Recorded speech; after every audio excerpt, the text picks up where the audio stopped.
my video is all about recovery from addiction to either substance or behaviour, and my addictive substance, alcohol, my behaviour, trying to be this or that, trying to be the best I could, and not realising that progress is best, and never to be perfect, and maybe to be forgiving of myself in recovery, that I will only get to the middle ground with any luck and see life as it is.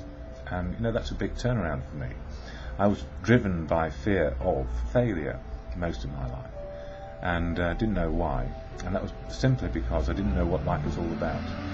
And I guess I learned that from my father as much as anybody, who also had the malady of alcoholism. But we didn't know that because we were ignorant to it. As he drank, we joined in, so we learned, and these days I just don't drink one day at a time. And why? Well, partly due to knowing, understanding and admitting and accepting I am an alcoholic, which means recovery is good. So on a daily basis I remain in recovery. And yesterday was my 5th anniversary, and I was amazed actually that people were interested to know in the fellowship, and they were very pleased because it's half a decade without a drink inside me. So for half a decade I've been making a little bit of progress each day, learning who I am today. So it's incremental, and the gift really for me is I learned a lot over the years about me and my outlook. I learned a lot about coping strategies, and one of my coping strategies was to take the edge off, try and find fun, try and relax, and in the end try and find oblivion using alcohol.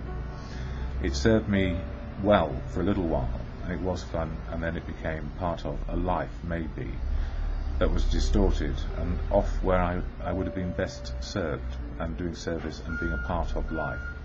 So I don't look back and resent. I don't look back and think, what if I'd done it differently? I'm realising I needed every moment and every drink to find sobriety. And the trouble is, it's very dangerous and it kills most people off. So I'm very grateful still to be here, even though I've got 1 or 2 maladies along the way, which are included in my daily recovery program.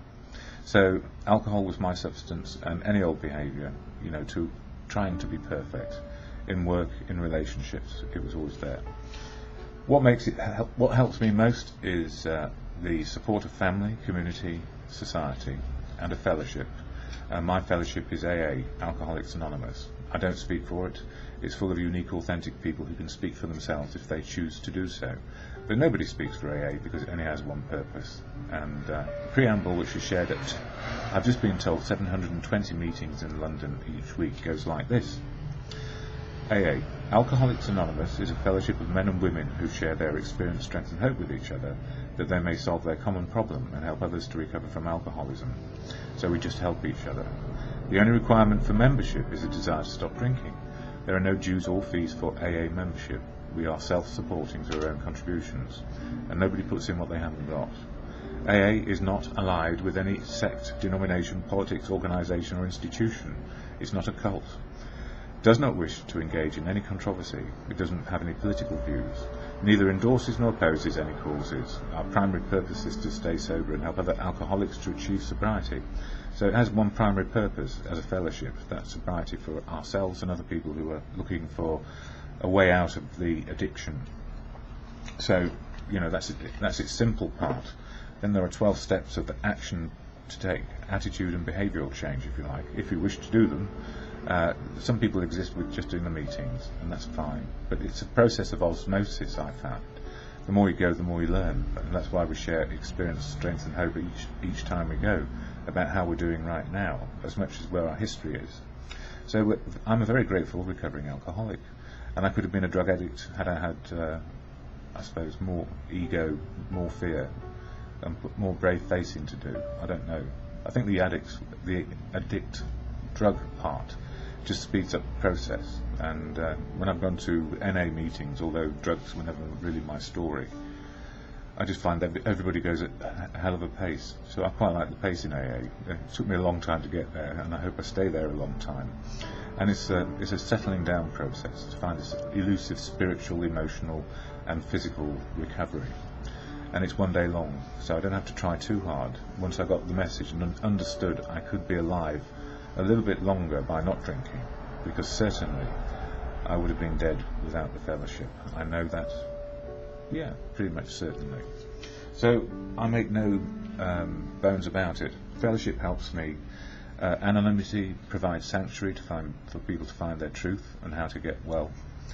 And I share about how the fellowship impacts on me, rather than saying everybody ought to go to AA. I don't believe so. There are more ways to skin a cat, and there's more ways to get sober, but AA really helps me.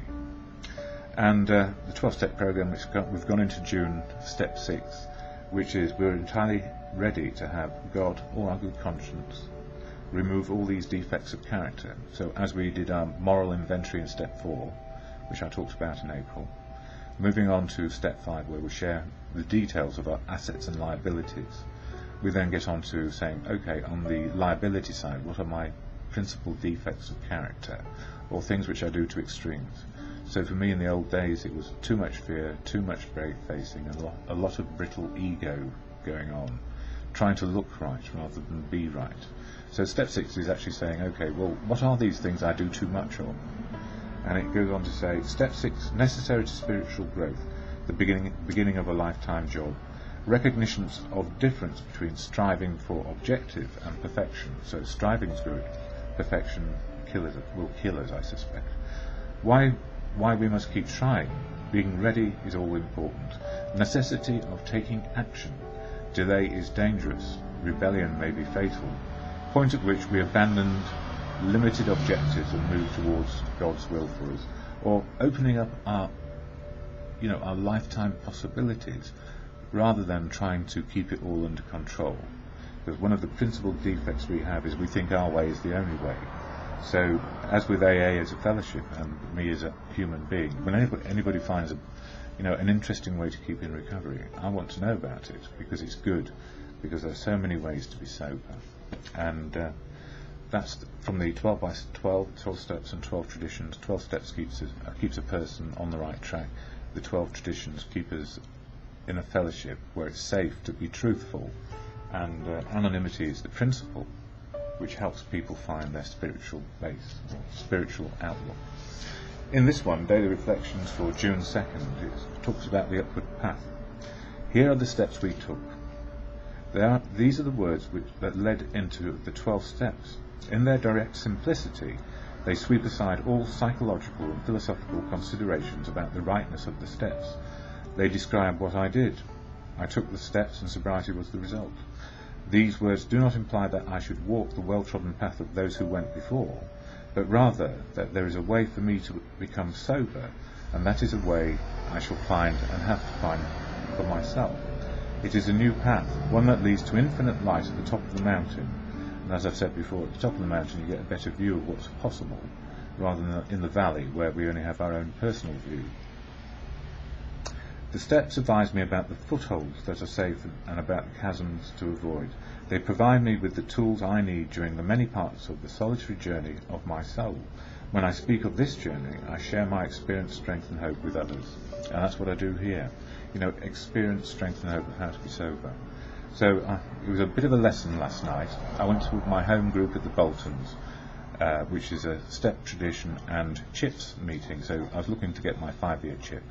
And the irony is, on this occasion, the cupboard where the chips are stored was locked and nobody had a key. So undeterred in my, I suppose, insistence in my own head that I may be able to get a chip on my 5th birthday, I then went to the Servite Church for the second half, if you like, of that meeting.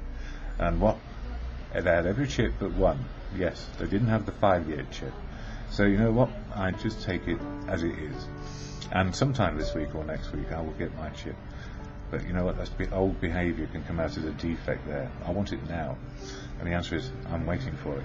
So, as I always say here, the serenity prayer, which can be said to God, good conscience, or your higher power, of your choosing and not mine. Grant me the serenity to accept the things I cannot change, like not getting my 5-year chip on my birthday. Courage to change the things I can, accept that I'll get it sometime. And the wisdom to know the difference, laugh at myself for being so insistent. I don't need to worry about that. So, there we go.